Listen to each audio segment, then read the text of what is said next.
10টা কারণ পেয়েছি কোরআন হাদিসে, 10টা কারণে মানুষের ঈমান ভেঙে যায়, নষ্ট হয়ে যায়।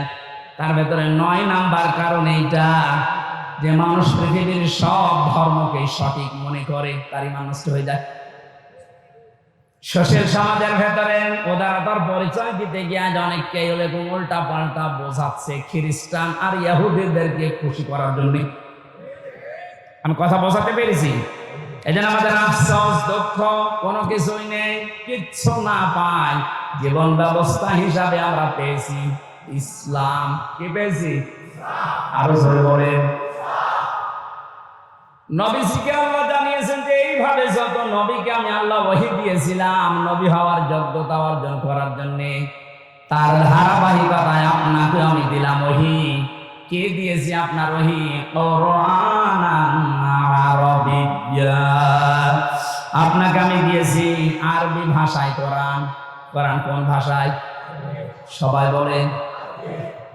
এখানে আমার একটা সতর্কের বিষয় আছে। আমার আগে যিনি আলোচনা করছিলেন, কি জানো না, নুরুল আমিন, ওনাকে সহ বহু আলেমের মুখে এখন আমি কোরআনে কারিম এখনো পর্যন্ত অশুদ্ধ শুনতে পাচ্ছি। এটা আফসোসের বিষয়। উনি অবশ্যই টাইটেল পাস বা কামিল পাস করেছেন, এটা মাওলানা আগে লেখা আছে কোন কারণে। মাওলানা মানুষের তেলাওয়াতের হাল সিরাত যদি এরকম হয়, বাকি যারা বসে আছে তারা তো আল্লাহর ওলি না। আমি কোনো অপমান করা, ছোট করার জন্য বলছিলাম, শুনছিলাম বসে বসে, সেই জন্য তেলাওয়াত হবে না। সর্বোচ্চ 8-10টা কায়দা লাগে গ্রামারে। তাসবিহের 8-10টা কায়দা একটু ভালোভাবে আয়ত্ত করতে পারলে আপনি কোরআন শুদ্ধ করে পড়তে পারবেন। এটাকে নফল না ফরজ? ফরজ, নামাজের মতো ফরজ। নামাজ যতগুলো কারণে ভেঙে যায়, তার প্রথম কারণে কেউ যদি কোরআন অশুদ্ধ পড়ে, উনি যেভাবে পড়েছে তেলাওয়াত করছিল, ওটা যদি নামাজে পড়ে ওনার নামাজ হবে না, কারণ অর্থ পাল্টিয়ে গেছে। যেখানে এক আলিফ টান নেই এমন টান দিয়েছে মনে হচ্ছে এখান থেকে গোদা গাড়ি পর্যন্ত।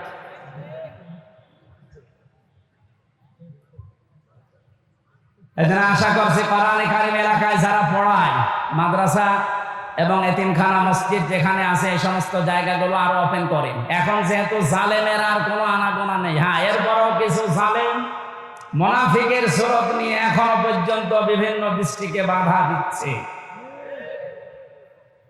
সাফ কথা শুনে যারা কোরআনে কারিম পড়া, বোঝা, কোরআনে কারিমকে প্রচার করা, প্রতিষ্ঠা করায় বাধা দেয়, এরা টাটকা নির্ভেজাল কাফের, কোনো সন্দেহ নেই। এরা যদি মারা যায়, কোরআন বাধা দিয়েছে, কোরআন প্রচারে, প্রসারে, প্রতিষ্ঠায়, শিক্ষায়, এ মানুষগুলো মারা গেলে ওর জানাজার দরকার নেই, কবর দেওয়ার দরকার নেই। আজকে যদিও আমার একজন দায়িত্বশীল বলছিল এত কড়া করে বলা ঠিক না, মানুষের অন্তরে একটু দুঃখ লাগে। তা আল্লাহ যদি এ ফোর্সে বলে, আমি এ ফোর্স থামাবো কি করে? আল্লাহ মনে হয় বলেনি, আমি মনে হয় বানালাম। সূরা বাকারার ভেতরে আছে, অমান আযলামু মিম্মান মানা মাসাজিদাল্লাহ। সূরা বাকারার ভেতরে আল্লাহ জানিয়েছেন, আমি আল্লাহর দৃষ্টিতে সব চাইতে বড় জালেম ওইটা, যেই লোকটা আমি আল্লাহর ঘর মসজিদে আমার নাম, আমার জিকির, আমার আল্লাহ তাআলা জানান, নিশ্চয় জাহান্নামের অধিবাসী আর জান্নাতের অধিবাসীরা সমান নয়। আসহাবুল জান্নাতি হুমুল ফাইজুন। আল্লাহু আকবার। আল্লাহ রাব্বুল আলামিন জানান, নিশ্চয় জান্নাতের অধিবাসী যারা, তারাই সফলকাম। এই পৃথিবীতে সফলকাম কারা? যারা জান্নাত কামাই করেছে তারা। সম্মানিত প্রিয় দ্বীনি ভাইরা, এই জান্নাতের সামিয়ানার নিচে, এই জান্নাতের ফুল বাগানের নিচে যারা বসতে পেরেছেন তারাই সৌভাগ্যবান। সুবহানাল্লাহ বলেন। প্রিয় দ্বীনি ভাইরা, আমরা যে মাসের মধ্যে অবস্থান করছি এটা হলো শাবান মাস। কি মাস? এই শাবান মাসের পরেই কিন্তু রমজান। আল্লাহর হাবিব সাল্লাল্লাহু আলাইহি ওয়াসাল্লাম রজব মাস থেকেই দোয়া শুরু করতেন, আল্লাহুম্মা বারিক লানা ফি রজবা ওয়া শাবান ওয়া বাল্লিগনা রমাদান। রব্বুল আলামিন রজব এবং শাবানের যত বরকত আর কল্যাণ রয়েছে আমাদেরকে দান করুন এবং রমজান পর্যন্ত আমাদের হায়াতটাকে পৌঁছে দেন। সুবহানাল্লাহ বলেন। আল্লাহর হাবিব সাল্লাল্লাহু আলাইহি সাল্লাম এই শাবান মাসে বেশি বেশি সিয়াম পালন করতেন, কারণ প্রত্যেকটা জিনিসের পূর্বে, প্রত্যেকটা কাজের পূর্বে আমাদেরকে প্রস্তুতি গ্রহণ করতে হবে, কারণ প্রস্তুতি যত ভালো হবে আমাদের কাজ তত ভালো হবে, ঠিক কিনা? আল্লাহর হাবিব সাল্লাল্লাহু আলাইহি সাল্লাম এই মাসে বেশি বেশি সিয়াম পালন করতেন। সম্মানিত প্রিয় দিনী ভাইরা, এই শাবান মাসে এমন একটা রাত্রি রয়েছে, এমন একটা রজনী রয়েছে, যে রজনীতে আল্লাহ তাআলা বলেন, আমি পৃথিবীর সমস্ত মুসলমানদেরকে ক্ষমা করে দিই। সুবহানাল্লাহ বলেন। বড় বেলাল্লাহ ফাজিল মাদ্রাসা সভাপতির অনেকগুলো নাম দেখতে পাচ্ছি। ওয়া রাফা'না লাকা যিকরা। আল্লাহ সবার মর্যাদা তার ইলম এবং আমল অনুযায়ী আল্লাহ যেন বাড়িয়ে দেন। বলেন বলেন। এতক্ষণ যারা আলোচনা রাখলেন, বিশেষ করে মাওলানা নুরুল আমিন, মাওলানা শহীদুল ইসলাম, মাহফিলের প্রধান অতিথি শাইখুল মাশায়েখ, 10 নম্বর নুরুল্লাবাদ ইউনিয়নের সম্মানিত চেয়ারম্যান জনাব মোহাম্মদ জাইদুর রহমান, বিশেষ অতিথি জনাব মোহাম্মদ মোজাম্মেল হক কাজী, অফিসার ইনচার্জ মান্দা থানা নওগাঁ, জনাব নূর মোহাম্মদ মন্ডল সাবেক চেয়ারম্যান, জনাব এস.এম. রফিকুল ইসলাম সাবেক চেয়ারম্যান, মঞ্চে বসা ওলামায়ে কেরাম, সামনে বসা মুসলমান ভাইরা, পর্দার আড়ালের সম্মানিতা মা এবং বোনেরা, বিশেষ করে আমার আগে যারা কথা বললেন, মান্দা শ্রদ্ধাভাজন জেলা আমির জনাব আব্দুর রকিব, দল মত নির্বিশেষে কোরআনের এই অনুষ্ঠানে যারা আমরা ইবাদত মনে করে এসেছি, এটা ইবাদত চলছে, আর ইবাদত যেভাবে করা লাগে আমরা ওইভাবেই করব ইনশাআল্লাহ। নামাজ একটা ইবাদত নাকি? বলেন না কেন? নামাজে দাঁড়িয়ে এদিক ওদিকে তাকানো যায়, একটু কথা বলা যায়, হ্যাঁ? নামাজের ভেতরে যদি কেউ হাসি দেয়, ওরা নামাজ থাকে? হাসি দিলেও নামাজ থাকে। এটা যেহেতু একটা ইবাদত, সুতরাং এদিক ওদিকে তাকানো, গল্প করা, হাসি তামাশা করা সব 1-1.5 ঘন্টার জন্য বন্ধ রাখা যাবে না। এটা যেমন তেমন ইবাদত চলছে না। আফদালুল ইবাদা, নবীজি বলেন সর্বোত্তম ইবাদত এটা তিলাওয়াতুল কোরআন। পৃথিবীতে যত নফল ইবাদত আছে সবচাইতে উত্তম আল্লাহর কাছে এইটা, যারা কোরআনের আলোচনায় থাকে। এই ছেলে, কথা বলো কেন? এই আব্দুল কাইয়ুম ভাই ওখানে কেন? এই স্টেজে আসেন। তিরমিজি শরীফের হাদিস, নবীজি মসজিদে নববীতে প্রবেশ করে দেখলেন ডান দিকে কিছু মানুষ বসে আছে, ওরা জিকির করছে। বাম দিকে কিছু মানুষ বসে আল্লাহর কোরআন নিয়ে আলোচনা করছে। নবীজি বললেন, 2টা দল ভালো কাজে আছে, তবে সবচাইতে উত্তম কাজে আছে তারা যারা আল্লাহর কোরআন নিয়ে ব্যস্ত আছে। আল্লাহ আমাকে এই মুহূর্তেই নির্দেশ দিয়েছেন আমি যেন কোরআনের শ্রোতা হয়ে এদের সাথে বসে আলোচনায় লিপ্ত হই। আপনি টের পেয়ে পাইলেন কি বললাম? আমি বিশ্বনবী যদি এখন জীবিত থাকতেন আর মান্দার উপর দিয়ে যদি হেঁটে যেতেন, কোরআনের ইজ্জতে, হামজার ইজ্জতে না, কোরআনের ইজ্জতে নবীজি এখন এসে শ্রোতা হয়ে আমাদের সাথে আলোচনায় বসে যেত। এত বড় একটা দামি জায়গায় আপনি বসে গল্প করছেন, মানুষ চুপ করেন। কোরআনের এই অনুষ্ঠানে আমরা আসতে পেরে এটা নিয়ামত মনে করে আমরা শুকরিয়া আদায় করছি, আলহামদুলিল্লাহ। দরুদ আর সালাম পড়ছি আমাদের নবী মুহাম্মদ রাসূলুল্লাহ সাল্লাল্লাহু আলাইহি ওয়াসাল্লামের প্রতি। যে সমস্ত বিষয়গুলো মানুষ পেলে নারাজ হয় কিন্তু আল্লাহ খুশি হয়, তার ভেতরে অন্যতম হচ্ছে কন্যা সন্তান, বৃষ্টি, মেহমান, অসুখ বিসুখ। এগুলো পেলে মানুষ নারাজ হয় স্বাভাবিকভাবে। তো আল্লাহ সবচাইতে বেশি খুশি এই চারটা জিনিসের প্রতি। কন্যা সন্তান দিয়ে মানুষকে আল্লাহ নবীদের সাথে জান্নাতে রাখতে চায়। বিশ্বনবী জানিয়েছেন, যার একটা, দুইটা, তিনটা কন্যা সন্তান হবে, ও যদি সঠিকভাবে এলেম শিক্ষা দিয়ে তারবিয়াত দিয়ে সৎ পাত্র দেখে পাত্রস্থ করতে পারে, এ পর্যন্ত দায়িত্ব শেষ। তাহলে কিয়ামত পর্যন্ত ওই মা বাবা গার্জিয়ানের সাথে আল্লাহর রহমত থাকবে। আপনি টের পেলেন নবীজির কথা কত দূর গিয়েছে? শুধু দুনিয়ায় না, কিয়ামত পর্যন্ত থাকবে। সুতরাং আজ বাংলাদেশে ইসলাম পন্থীদের উত্থান দেখার পর অনেকে, বিশেষ করে জালেমরা তো বলতোই, এখন অনেক মুনাফিক এ কথা বলা আরম্ভ করছে।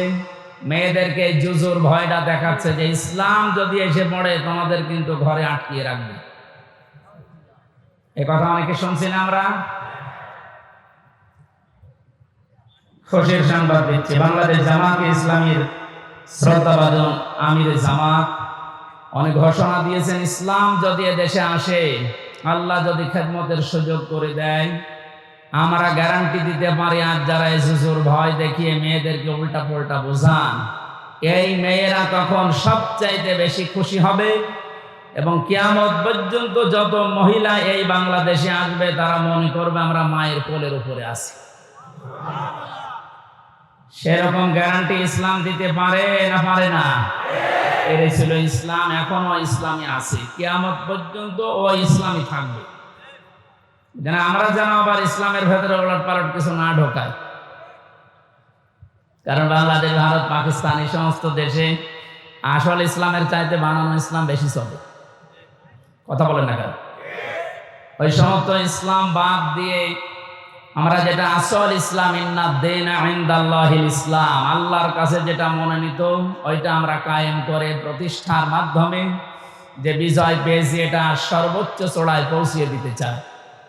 আল্লাহর সাহায্য এসেছে, কিন্তু এখনো পর্যন্ত কাঙ্ক্ষিত বিজয় আমরা পাইনি। কথা বুঝতেছে? কাঙ্ক্ষিত বিজয় তখন হবে যখন আল্লাহর বিধান দিয়ে এই জমিনটা চলবে। এখনো পর্যন্ত একটা বিধান কায়েম হয়নি, আস্তে আস্তে হবে। আশা করছি ইসলামের হাতে আসবে এই দেশ। যে জালেমগুলো বিদায় নেওয়ার কারণে যে আফসোস করে, তার তো আফসোস করার কথা না।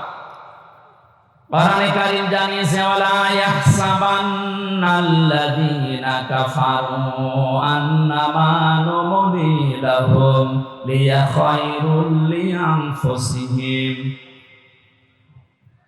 হে নবী, কোরআনে কারীম থেকে আপনি ওই কাফেরদেরকে আপনি জানান।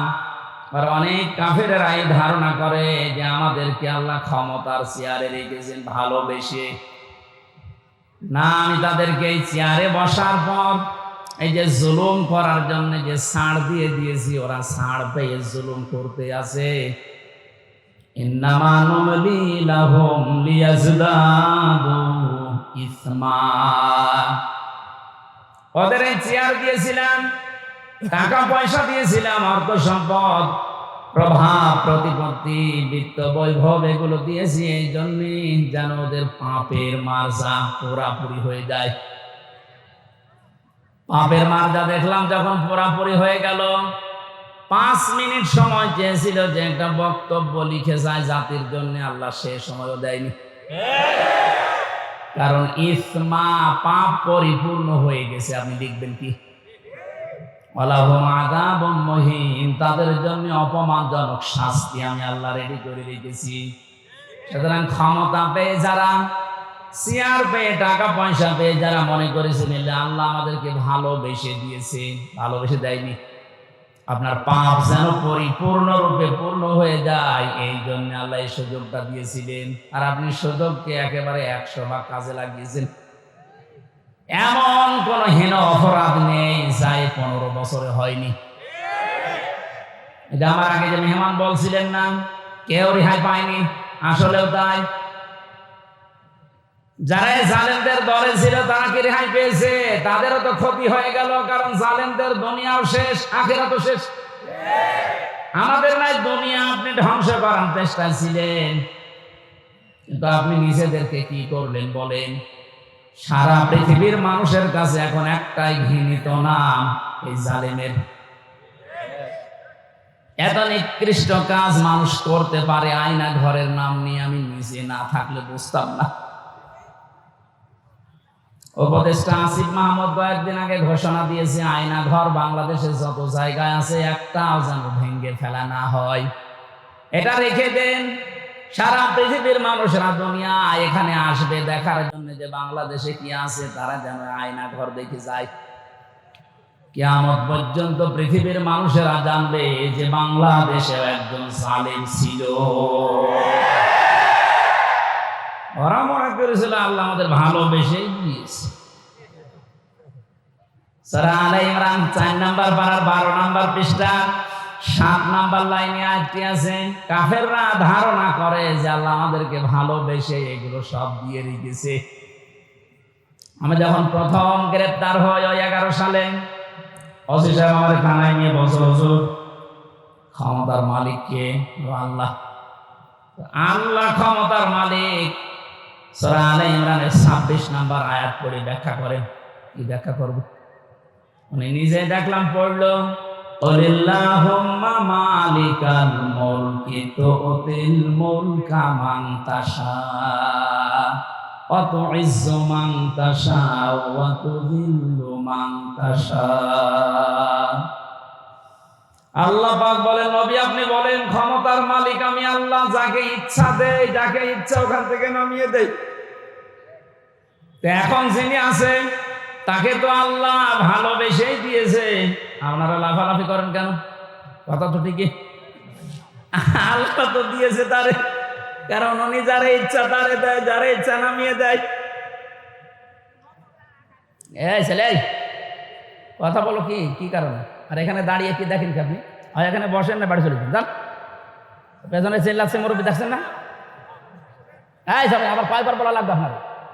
আবার ওইদিকে যাচ্ছেন। এই ছেলে কোন দিকে তাকাও তুমি নিজে? সরো সরো, এখানে সরো, সরো সরো সরো, তাড়াতাড়ি সরো।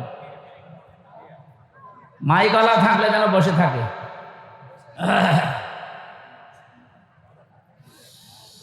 আমার ভাইরা,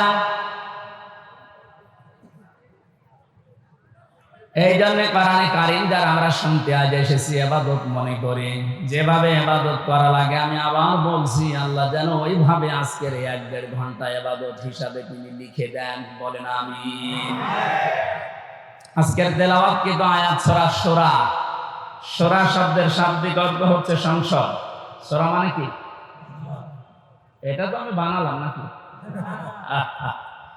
এই শব্দ শুনলে অনেকের আমার অ্যালার্জি হয়তো, যাদের অ্যালার্জি হয়তো তারা এখন নেই। কথা বলেন না কেন?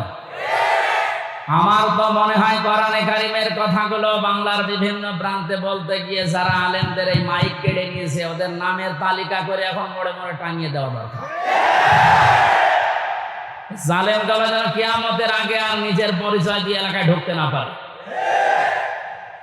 এখনো যদি কেউ বুঝে না বোঝার ভান করে কোন মুনাফিক আবার যদি এই কাজ শুরু করেন, আপনাকে আল্লাহ অপমান আরো বেশি করবে।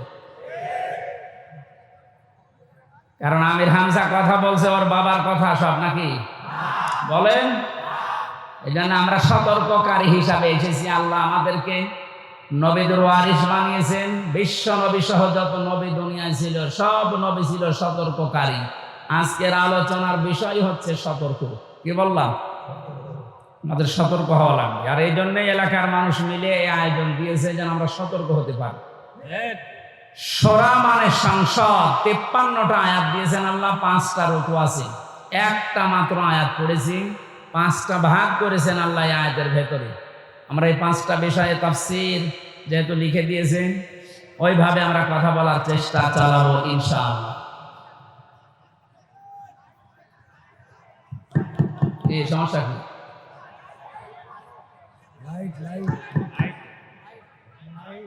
লাইট এটা বন্ধ করে দেবে? কি বলে আওয়াজ বোঝা যায় না।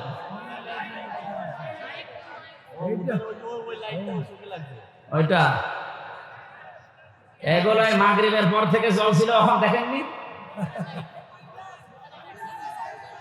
কার মোবাইলের লাইট? হ্যাঁ, মোবাইলের লাইট কার? এখানে লাইট কার? কি একজন বলেন, কি সমস্যা কি?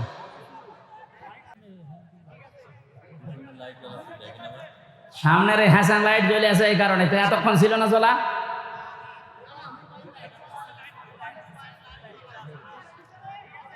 হ্যাঁ, পেছনে মোবাইলের লাইট জ্বলছে কার?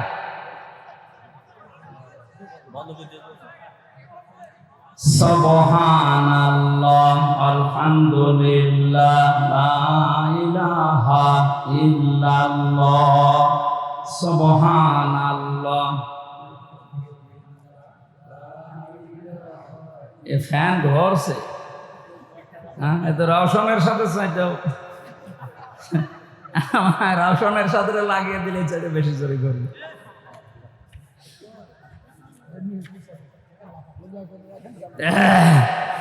সুবহানাল্লাহ, আলহামদুলিল্লাহ, লা ইলাহা ইল্লাল্লাহ, সুবহানাল্লাহ, আলহামদুলিল্লাহ, লা ইলাহা ইল্লাল্লাহ, লা ইলাহা ইল্লাল্লাহ, মুহাম্মাদুর রাসূলুল্লাহ। নওগাঁবাসী অ্যাক্টিভ হয়ে শুনবেন। কোরআনে কারীম আল্লাহ এমনভাবে সাজিয়েছেন, এটা হেদায়েত দেওয়ার একচ্ছত্র মালিক আল্লাহর হাতেও দিয়ে দিয়েছেন। এই জন্য যত বেশি আপনি মন লাগাবেন, কান লাগাবেন, আল্লাহ তত তাড়াতাড়ি আপনাকে পথ দেখিয়ে দেবে। বিশ্বাস করতে পারেন 100 ভাগ কোরআনের কোন সতর্কবাণী শোনার পরে যদি কারো মনের পরিবর্তন না হয়, সে যেন বিশ্বাস করে নেয় যে তার কপালে আর হেদায়েত নেই। কথা বুঝতেছেন? আল্লাহ পাক বলেন, ওয়া কাযালিকা আওহাইনা ইলাইকা কুরআনান আরাবিয়্যান লিতুনদিরা উম্মাল কুরা ওয়া মান হাওলাহা। এসে চুয়াডাঙ্গার এমপি ছিল মাওলানা হাবিবুর রহমান, মাঝে মাঝে বলতেছে আমি ওয়াজ করে করবো কি, এত ওয়াজ করে এক বেদের মেয়ে জোসনা এসে আমার বান্দাল সব ভেঙে খাবে। আমি একটু আটসাট করে গুছিয়ে নেব, ও এক কথা বলি আমার লাইন কেটে দিচ্ছে। এটা চোখ থাকাটা আছে না ঘন্টা খানে।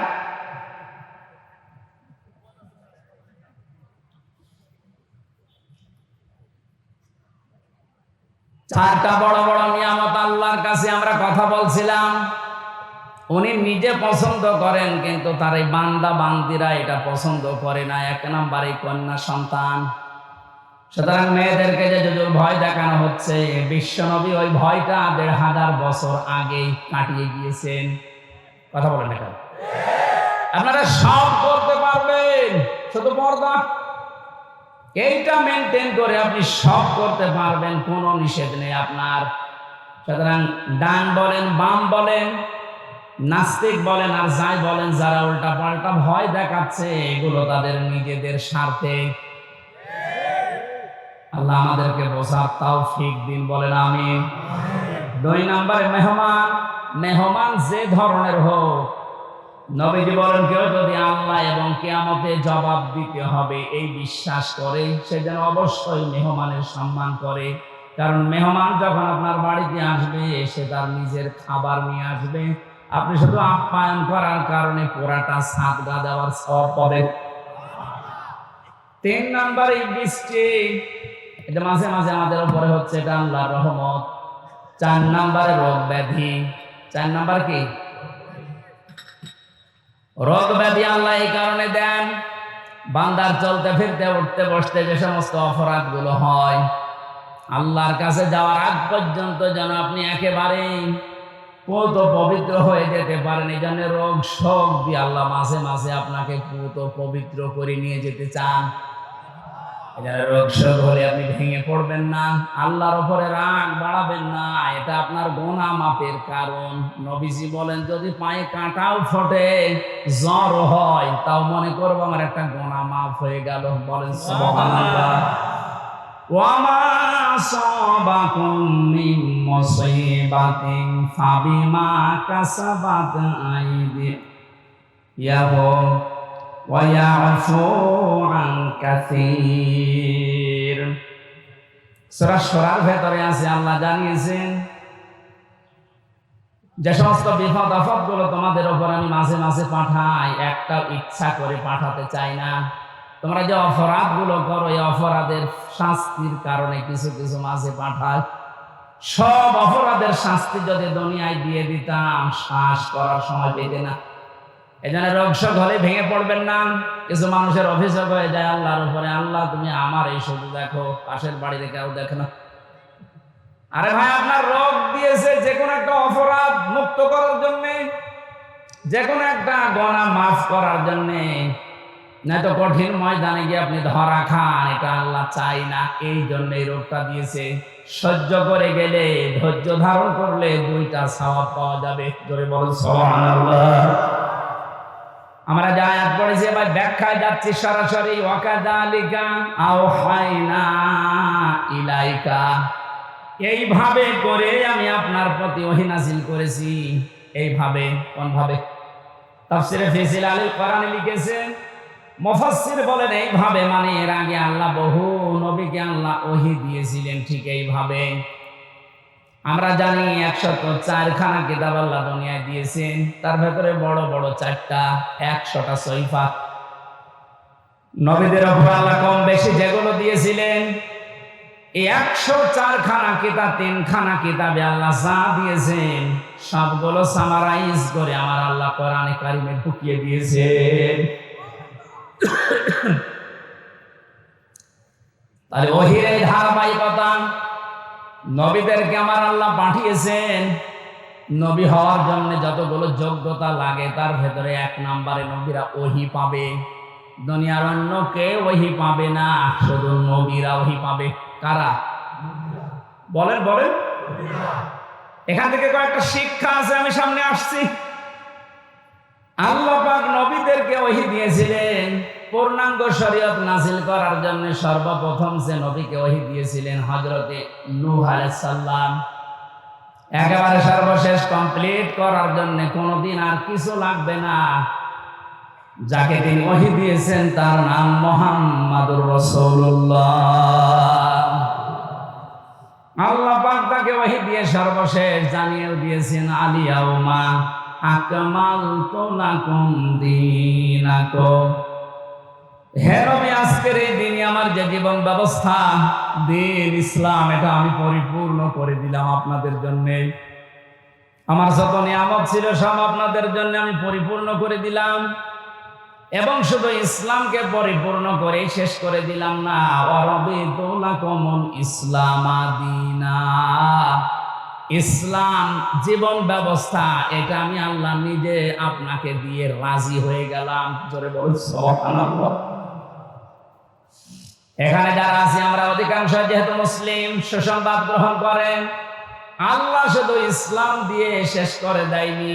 আল্লাহ বলেন আমি ইসলামের উপরে শুধুমাত্র, কেবলমাত্র, একমাত্র রাজি আছি। তাহলে এই আয়াত দ্বারা বোঝা যায় দুনিয়ায় প্রায় 4500 ধর্ম, এখন কোন ধর্মের মানুষের উপরে আল্লাহ রাজি নেই। কথা বলেন, কোন ধর্মের মানুষের উপরে আল্লাহ রাজি নেই। এমনকি তাদের ধর্মীয় অনুষ্ঠানের দ্বারা যদি আল্লাহকে খুশি করতে কেউ চায়, ওমাইয়াবতাগি গায়রাল ইসলামি দীনান ফালাই ইউকবালা মিন। সূরা আলে ইমরানের 85 নম্বর আয়াতের প্রথম অংশে আছে, ইসলাম বাদ দিয়ে দুনিয়ার যে কোনো নিয়ম দিয়ে যদি কেউ আল্লাহকে রাজি করতে চায়, ওর জীবনের কোনো ইবাদত বন্দেগী আল্লাহর কাছে কবুল হচ্ছে না, হবে না। ইকবাল এটা মোজারে, বর্তমান ভবিষ্যৎ, প্রেজেন্ট ফিউচার। আরবি গ্রামার অনুযায়ী মোজারের আগে লাং শব্দ আসলে অর্থ হয় কোশ্চিন কালেও হবে না। গ্যারান্টি দিচ্ছে কে? আরো জোরে বলেন। যেহেতু সতর্ক আজকের আলোচনা, সতর্ক করেছি তাম দুনিয়ার মানুষদেরকে। আমি বহু ইহুদের সাথে মিশে দেখেছি বিভিন্ন দেশে, যে আমি খ্রিস্টানের সাথে মিশেছি, যারা সত্যি ধর্ম পালন করে চলে। কোরআনের এই আয়াতে এই যে দুইটা পড়লাম, সূরা মায়েদা এবং সূরা আলে ইমরান, আর একটা আছে 19 নম্বর আয়াত সূরা ইমরানের, ইন্নাদ-দীনা ইনদাল্লাহিল ইসলাম। অবশ্যই আমি আল্লাহর কাছে মনোনীত একটাই জীবন ব্যবস্থা, ধর্ম, তার নাম ইসলাম। তার নাম কি? লক্ষ্য করেন শব্দের দিকে, দ্বীনের আগে আলিফ লাম আছে। আরবি গ্রামার অনুযায়ী আলিফ লাম 4 ভাবে ব্যবহার হয়। এখানে যেটা আছে একেবারে নির্দিষ্ট করার জন্য যে আলিফ লামটা, রব্বুল আলামিন জানাতে চেয়েছেন পৃথিবীর মানুষেরা, অবশ্যই আমি আল্লাহর কাছে একটাই মাত্র জীবন ব্যবস্থা, ধর্ম পছন্দনীয়, গ্রহণীয়, সেটার নাম ইসলাম। ওই সমস্ত মানুষগুলো ধর্ম এত কঠিন ভাবে মেনে চলে। ইহুদিদের সাথে যখন আমি গাড়িতে যেতাম দেখেছি, এত খাস পর্দা করে চলে, ওদের স্ত্রীদেরকে শুধু চোখ দেখা যায়, হাত মোজা পা মোজা পর্যন্ত পরা।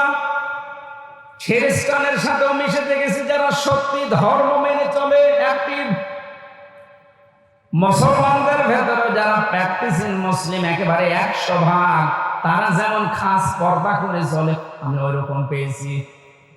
কিন্তু ওদের ওই ধর্মের দ্বারা, ওদের ওই জীবন ব্যবস্থার দ্বারা আল্লাহকে রাজি করা সম্ভব না, কারণ ওগুলোর উপরে আল্লাহ রাজি নেই।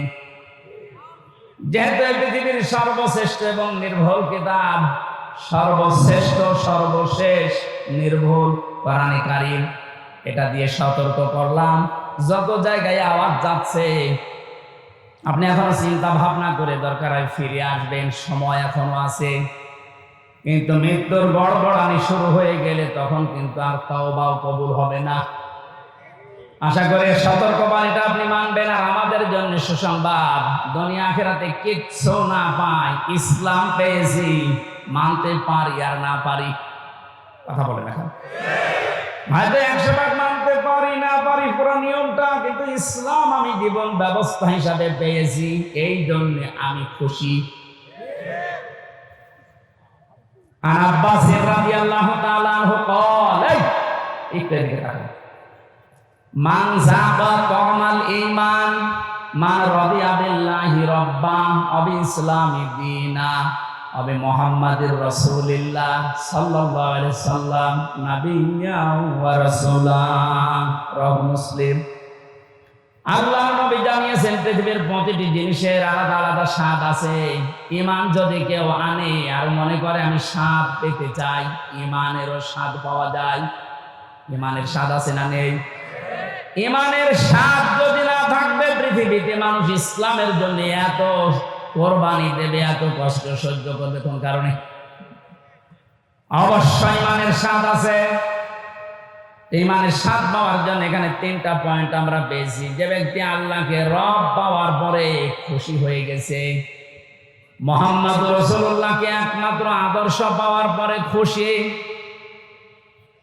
3 নম্বরে দিন বা জীবন ব্যবস্থা হিসাবে ইসলামকে পেয়ে যারা খুশি, এই মানুষগুলো ঈমানের স্বাদ পেয়েছে। ঈমানের স্বাদ পাবে তা না, মান যাকা, এটা মাঝি অতীতের শব্দ, পাস্ট। আল্লাহ জানাতে চেয়েছেন নবীজির মাধ্যমে যে ওই মানুষগুলো ঈমানের স্বাদ পেয়েই গেছে। আপনি এখন মিষ্টি খেলে স্বাদ পান, তেঁতুল খেলে আরেকটা স্বাদ পান। পৃথিবীতে সর্বশ্রেষ্ঠ দামি জিনিস আমাদের কাছে ঈমান, এর স্বাদ পাওয়া যাবে না। এই স্বাদ যদি সত্যি সত্যি কেউ পেতে চায়, ইসলাম বাদ দিয়ে পৃথিবীর কোন ধর্ম সঠিক এ কথা বলাও তার জন্য জায়েজ নেই।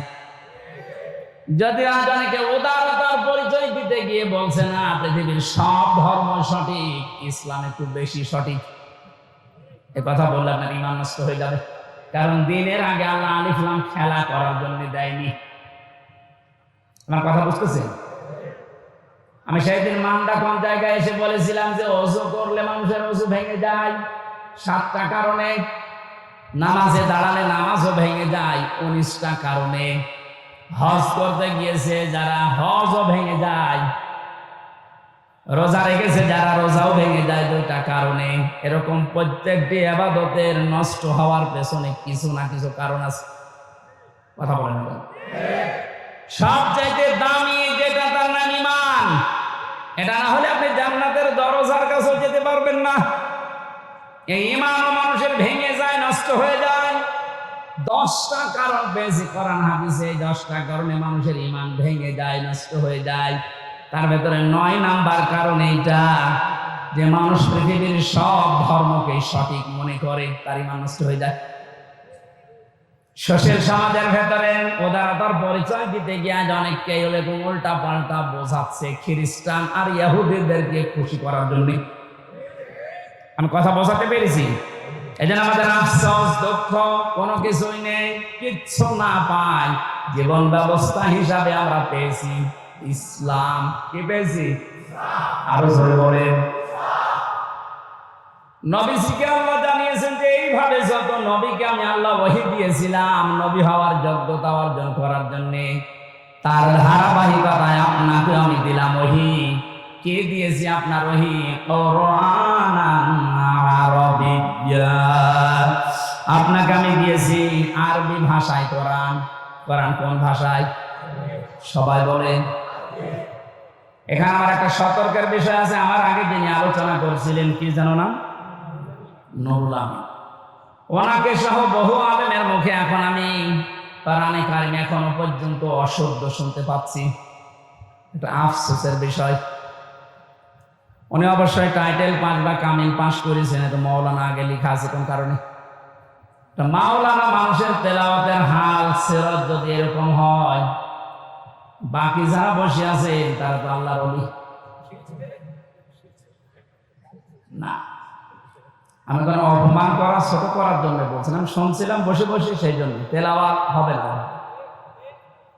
সর্বোচ্চ 8-10টা কায়দা লাগে গ্রামারে।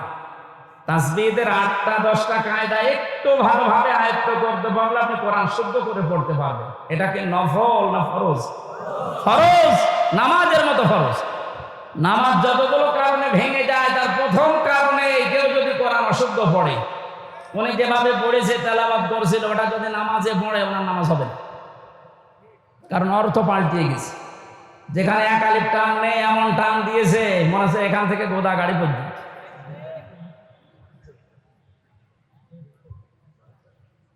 এখানে আশা করছি কোরআনে কারিম এলাকায় যারা পড়ায়, মাদ্রাসা এবং এতিমখানা মসজিদ যেখানে আছে এই সমস্ত জায়গাগুলো আরো ওপেন করেন। এখন যেহেতু জালেমের আর কোনো আনাগোনা নেই, হ্যাঁ এরপরও কিছু জালেম মুনাফিকের সুরত নিয়ে এখনো পর্যন্ত বিভিন্ন দৃষ্টিকে বাধা দিচ্ছে। সাফ কথা শুনে যারা কোরআনে কারিম পড়া, বোঝা, কোরআনে কারিমকে প্রচার করা, প্রতিষ্ঠা করায় বাধা দেয়, এরা টাটকা নির্ভেজাল কাফের, কোনো সন্দেহ নেই। এরা যদি মারা যায়, কোরআন বাধা দিয়েছে, কোরআন প্রচারে, প্রসারে, প্রতিষ্ঠায়, শিক্ষায়, এ মানুষগুলো মারা গেলে ওর জানাজার দরকার নেই, কবরে দেওয়ার দরকার নেই। আজকে যদিও আমার একজন দায়িত্বশীল বলছিল এত কড়া করে বলা ঠিক না, মানুষের অন্তরে একটু দুঃখ লাগে। তা আল্লাহ যদি এ ফোর্সে বলে, আমি এ ফোর্স থামাবো কি করি? আল্লাহ মনে হয় বলেনি, আমি মনে হয় বানালাম। সূরা বাকারার ভেতরে আছে আমান আযলামু মিম্মান মানা মাসাজিদাল্লাহ। সূরা বাকারার ভেতরে আল্লাহ জানিয়েছেন আমি আল্লাহর দৃষ্টিতে সব চাইতে বড় জালেম ওইটা, যেই লোকটা আমি আল্লাহর ঘর মসজিদে আমার নাম, আমার জিকির, আমার কোরআনের আলোচনা হতে বাধা দেয়, বন্ধ করে দেয়।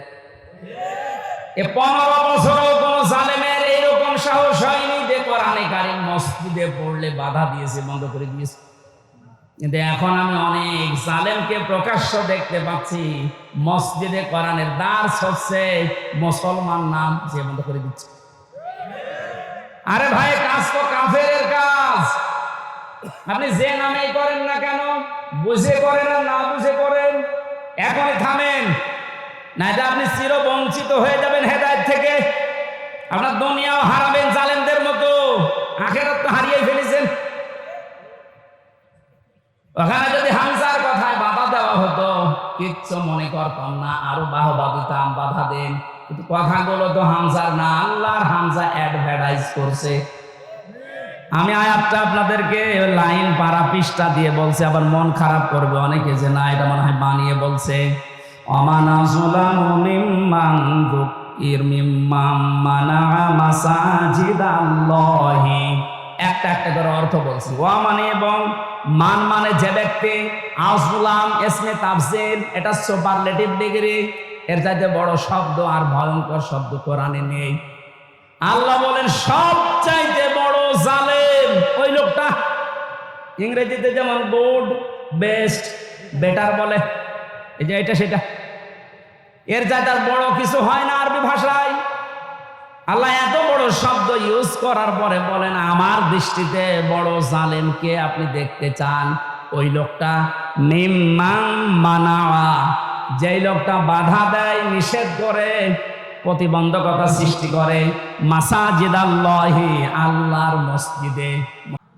বলেন বলেন, আল্লাহর মসজিদে বাধা দেয়, প্রতিবন্ধকতা সৃষ্টি করে। কি করতে? আইয়ুযকারা ফি হাসমুহু, সেখানে আল্লাহর নাম উচ্চারণ হবে, আল্লাহর জিকির হবে, আল্লাহর কোরআনের কথা হবে। এগুলো যারা বন্ধ করে দেয়, বাধা দেয়, ওয়াসআ ফি খারাবিহা, এবং এগুলোকে ধ্বংস করার জন্য চেষ্টা চালায়, যেন আল্লাহর কোরআনের কথা এখানে হতে না পারে, কোরআন প্রচার প্রসার প্রতিষ্ঠার কথা, এজন্য বাধা দেয়। এগুলো আল্লাহর দৃষ্টিতে সবচাইতে বড় জালেম। বেশি বলে ফেললাম। এটাকে বাংলাদেশে এখন পাওয়া যাচ্ছে না, আপনি সতর্ক হন। কত বড় শব্দ দিয়েছেন দেখেছেন আল্লাহ আপনার নামে। 15 বছরেও জালেমরা এই সাহস পায়নি অন্তত মসজিদে আল্লাহর কোরআন বন্ধ করে দাও। কিছু জায়গায় পেয়েছিলাম, এখন এগুলো যারা করছেন আপনি আশা করছি সতর্ক হবেন ভাই, এটা আপনার কপাল কিন্তু আগুন লেগে যাবে।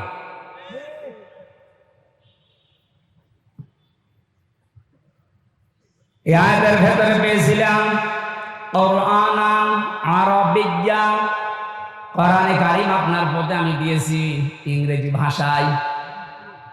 কি বলেন না কেন? কেন আরবি ভাষায় দিলাম? পৃথিবীর যত ভাষা আছে সবচাইতে সহজ ভাষা আল্লাহর কাছে আরবি ভাষা, কিন্তু আজ এটা অনেকের কাছে কঠিন করে রেখেছি আমরা। কত বড় বড় মানুষেরা ফতোয়া দিচ্ছে যে এটা আমাদের জন্য না, এটা আলেমদের জন্য। কে বলেছে আপনাকে? নামাজ পড়া যেরকম ফরজ, মাস্ট বি কোরআনে কারীম শিক্ষা করা ওরকম ফরজ। দল মত নির্বিশেষে, বুঝে হোক না বুঝে হোক, হয়তো অন্তত আপনি নবীর দল বাদ দিয়ে অন্য দলে আছেন, থাকেন, কিন্তু কোরআন পড়া শুরু করেন। জেলখানায় বহু মানুষকে আমি উল্টা পাল্টা দেখেছি, কোরআনে কারীম 1 বছর 1.5 বছর পড়ার পরে ওই মানুষগুলোরা এত পরিবর্তন হয়েছে। এই যে আমাদের কুষ্টিয়ার কৃতি সন্তান আবরারকে যারা হত্যা করেছিল, এর 13 জনের ফাঁসি হয়েছিল। এর ভেতরে 4 জনকে মাওলানা জসিমউদ্দিন রহমানী সাহেব নিচে বসে বসে হাফেজে কোরআন বানিয়ে দিয়েছে। এই যে পড়া কোরআন শরীফ যাদের মুখস্থ হয়ে গেছে, শুধু মুখস্থ না, এরা অনেক অর্থ পর্যন্ত এখন বুঝতেছে, কারণ আরবি গ্রামার ওর ভেতরে পড়ায় আলেমদের কাছে। ওরা যে পর্যায়ে এখন আছে, এখন অনুশোচনা করে, অনুতপ্ত হয় যে আমরা জালেমদের কথা মতো ভুল করে ফেলেছি। সত্যি যদি ওরা কোনোদিন আসতে পারে বাইরে, আপনি ওদেরকে কোরআন মেরে কোরআনের কাছ থেকেও সরাতে পারবেন না। এজন্য আহ্বান জানাচ্ছি, আপনি আরবি ভাষাটা শেখেন। ওয়ালাকাদ ইয়াসসারনাল কোরআনা লিযিকরি ফাহাল মিন মুদ্দাকির। 4 বার আল্লাহ আয়াতটা কোরআনে 1 সূরার ভেতরে দিয়েছেন। আমি কোরআন সহজ করে দিয়েছি তোমাদের জন্য। এরপরও এখান থেকে শিক্ষা করা, উপদেশ নেওয়ার মতো কি কেউ কে পাবো না? কে বলছে? এই জন্য যেখানে আসেন আগে কোরআনের কাছে আসেন, এইটা শেখেন। আপনাকে আমি আমার বাবার দিকে ডাকছি না, ডাকছি আমার আল্লাহর কোরআন শিক্ষার জন্যে। এই দুনিয়াতে যেহেতু কোরআনে কারিম দিয়ে সতর্ক করার জন্য নবীদের প্রতি আল্লাহ ওহী করেছেন সতর্ক বাণী হিসাবে। প্রথম সতর্কের ভেতরে বেশি লিতুনদিরা উম্মাল কুরা ওয়ামান হাওলাহা। একটু খেয়াল করে শুনবেন। আল্লাহ পাক বলেন এই যে আরবি ভাষায় কোরআনে কারিম আপনার প্রতি আমি ওহী করলাম কেন জানেন? আপনি এ দ্বারা এই যে উম্মুল কুরা যেটা শহরের মা, তার মানে মক্কা শরীফ, এই মক্কার লোকদেরকে আপনি সতর্ক করবেন। এতটুকু যদি আল্লাহ পাক বলে শেষ করে দিতেন আয়াতটা আমি পড়তাম না। পরের শব্দটাই সমস্যা হয়ে গেছে আমাদের জন্য। আল্লাহ পাক বলেন উম্মাল কুরা ওয়া মান হাওলাহা। শুধু মক্কা নগরী না, এর আশপাশে যত জায়গা আছে তাফসিরে মুফাসসিরিন ইকরাম লিখেছেন আশপাশ মানে তামাম দুনিয়া। তার মানে কোরআনের সতর্কবাণী চলবে শুধু মক্কা আর মদিনায়। বলেন বলেন আমান হাওলাহা, সারা দুনিয়ায়, সারা দুনিয়ার জন্য এই কোরআন।